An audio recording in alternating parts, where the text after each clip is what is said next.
देश प्रयोगशाला होइन। यो वाक्य पछिल्लो समय ती ओठहरूबाट बढी सुनिँदैछ जसले दशकौंदेखि देशलाई आफ्ना असफलताहरूको वधशाला बनाइरहे। सुन्दा लाग्छ उनीहरू देशको भविष्यप्रति चिन्तित छन्, तर गहिराईमा बुझ्ने हो भने यो परिवर्तनसँग डराएको एउटा यथास्थितिवादी मानसिकता मात्र हो।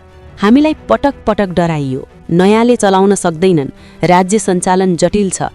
पर प्रश्न उठ्छ कि राज्य सञ्चालन भनेको भ्रष्टाचारको फाइल दबाउनु हो कि राज्य सञ्चालन भनेको युवालाई खाडी पठाएर रेमिटान्समा रजाई गर्नु हो? यदि अनुभवले मात्र देश बन्ने भए 30 वर्षसम्म सत्ताको कुर्सीमा टाँसिएकाहरूले आज नेपाललाई कहाँ पुर्याउनु पर्ने थियो? हामीले देशलाई प्रयोगशाला नबनाउने नाममा एउटा यस्तो राजनीतिक संग्रहालय बनायौं जहाँ पात्र बदलिँदैनन्, केवल उनीहरूका मन्त्रीमण्डल र स्वार्थका गठबन्धनहरू बदलिन्छन्। एउटै गल्ती बारम्बार दोहोर्याउनु अनुभव होइन, त्यो त नागरिक चेतनाको अपमान हो।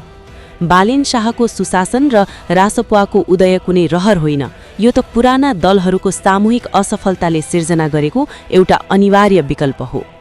नयाँ शक्तिलाई मौका दिनुपर्छ भन्नुको अर्थ उनीहरूलाई औघाडमा बोक्नु होइन, बरु असफल भइसकेकाहरूको एकाधिकार तोड्नु हो। बालेनले काठमाडौँको सडकमा र रवि लामिछानेले सदनको रोस्टममा जे गरिरहेका छन् त्यो कुनै प्रयोगशालाको परीक्षण मात्र होइन, त्यो त डेलिभरीको एउटा नयाँ मानक हो। अबको निर्वाचनमा हामीले कुनै दललाई होइन, आफ्नै भविष्यलाई भोट हाल्नुपर्नेछ। देश प्रयोगशाला होइन भन्नेहरूलाई अब जवाफ दिनु छ। देश कुनै एउटै परिवार वा गुटको पेवा पनि होइन।